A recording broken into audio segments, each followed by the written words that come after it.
السلام علیکم ورحمۃ اللہ وبرکاتہ. محترم سامعینو،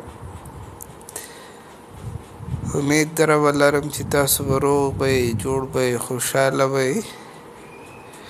او دا زما د الله نه سوال دی چې الله تاسو روغ جوړ خوشحاله لره.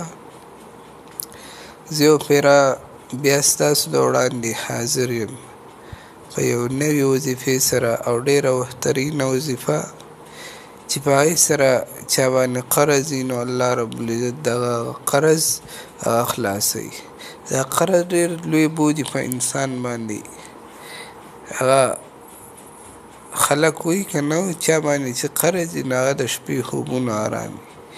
نو د دغه قرض د نجات موندلو دپاره، د هغې نه د خلاصي دپاره دا ډېره بهترینه وظیفه ده او ډېره بهترین عمل دی. دا څوک قرضدار وي او دا عمل کوي پابندۍ سره، الله رب العزت به هغه د قرض نه هغه خلاصوي او هغه قرض د ادا کولو اسباب به ورته الله مهیا کوي. نو راځو وظیفې طرف ته. وظیفه ډېره اسانه وظیفه ده. الله رب العزت هغه صفتي نوم دی چې یا وهابو.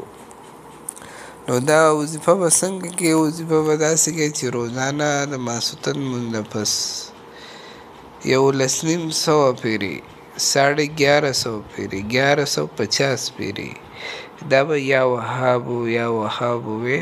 نو انشاءالله الله رب العزت به ستا دپاره ستا د قرض د ادایګي دپاره هغه اسباب مهیا کړي او یو ټیم به راشي ته به قرضدار پاتې نه شي. نو دا وظیفه تاسو وکړئ پابندۍ سره. نو د دې وظیفې فواید هغه ثمرات هغه به تاسو په خپله ووینئ. نو ډېره اسانه وظیفه، ټول پرې 5 منټه پرې نه لګي. یا وهابو یا وهابو 11.5 پیرې وایي، الله رب العزت به ستاسو ته د قرض هغه نجات درکړي.